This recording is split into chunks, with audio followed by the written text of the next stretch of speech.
আসসালামু আলাইকুম। হঠাৎ করে কিবোর্ডটা নষ্ট হয়ে গেল। আমি টাইপ করি এ, লেখাও হয় এ, বাট হয়তো ছোট হাতের নয়তো বড় হাতের। এটা হচ্ছে প্রবলেম। প্রবলেম দেখে আমি কিবোর্ডটা খুলতে শুরু করলাম। ভাবলাম হয়তোবা আমিই ঠিক করতে পারবো। একটু, একটু করে পুরা কিবোর্ডটাই খুলে ফেললাম। কিন্তু কোনো লাভ হলো না। যেরকম ছিল সেরকমই রইলো।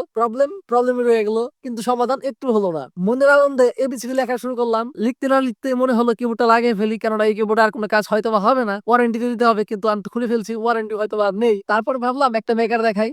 পরে মনে হলো এই কিবোর্ডটা অনেকদিন যাবত ইউজ করতেছি, একটু আপগ্রেড করি। এরপর পরই পুরো কিবোর্ডটা সেটিং করেই আমি একটা কিবোর্ড অর্ডারের জন্য দারাজে চলে যাই।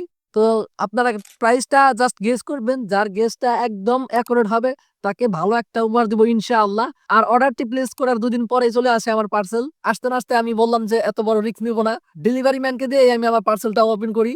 যদি কিছু না থাকে তাহলে বললাম যে ভাই আমার দ্বারা সম্ভব না টাকা দেওয়া, কারণ আমার কাছে টাকা নাই, শখ করে অর্ডার দিছিলাম জোকসে পার্ট। তারপর ডেলিভারি ম্যান আস্তে আস্তে পার্সেলটা খুলতেছিল আর ভাবতেছিল হয়তোবা যে কিবোর্ড না বেরোয় আজকে আমার সেজে দিব। আল্লাহর আশীর রহমতে আস্তে আস্তে প্যাকটি ওপেন করা হয়ে যায় আর সাথে সাথে কিবোর্ডটা বেরিয়ে আসে। যাই হোক, আমি এখানে আর কোনো কিছু চেক করিনি, আমি জাস্ট তাকে টাকাটা পরিশোধ করে দেই এন্ড হাঁটতে হাঁটতে বাইরের দিকে রওনা দেই। এন্ড হ্যাঁ, এই হচ্ছে আমি আর এই হচ্ছে আমার কিবোর্ড। এরপর কিছুটা সময় হাঁটার পরে চলে আসি বাসায়। বাসায় এসে এক্সাইটেড কারণে প্রথমে আগে বক্সটা ওপেন করি। বক্সটা ওপেন করতে না করতে সামনে চলে আসে এক পেপারটা কি করবো আমি জানি না, আমার দরকার কিবোর্ড। সাথে সাথে পেপারটা আমি সরিয়ে ফেলি এন্ড কিবোর্ডটা সাইডে রেখে ব্যাগটাও আমি সরিয়ে ফেলি। কিবোর্ডের সাথে আমি আরো কিছু অর্ডার দিয়েছিলাম, তবে দুর্ভাগ্যবশত সেগুলো আসেনি। তার মানে ছোট্ট একটা স্ক্যাম হয়ে গেছে। যাই হোক, আলহামদুলিল্লাহ যে আমি কিবোর্ডটা পাইছি। এখন আবার ভাবতে পারেন যে কিবোর্ডের সাথে আমি আবার কি অর্ডার দিছিলাম, কিছু এক্সট্রা কি ক্যাপস আমি অর্ডার দিছিলাম, বাট ক্যাপস গুলো আসেনি। ও হ্যাঁ, আরেকটি কথা, কিবোর্ডের যে সাউন্ড দুইটার মাঝে এমন পার্থক্য আছে বলার মতো না। একটা চালাইলে মনে হয় যাই হোক আর না চালাইলাম, আরেকটা চালাইলে মনে হয় যে সারা জীবনই চালাই, এরকম একটা ব্যাপার স্যাপার। সাউন্ড গুলো অনেক জোস। কেননা হয়তো বা টাকা বলে কথা, টাকা ভালো তো জিনিস ভালো, এরকম একটা কথা আছে না, তো ওইরকম। যাই হোক, শখের বাসা কিবোর্ডটা নেওয়া কেউ আমার অহংকার হিসেবে নিয়েন না।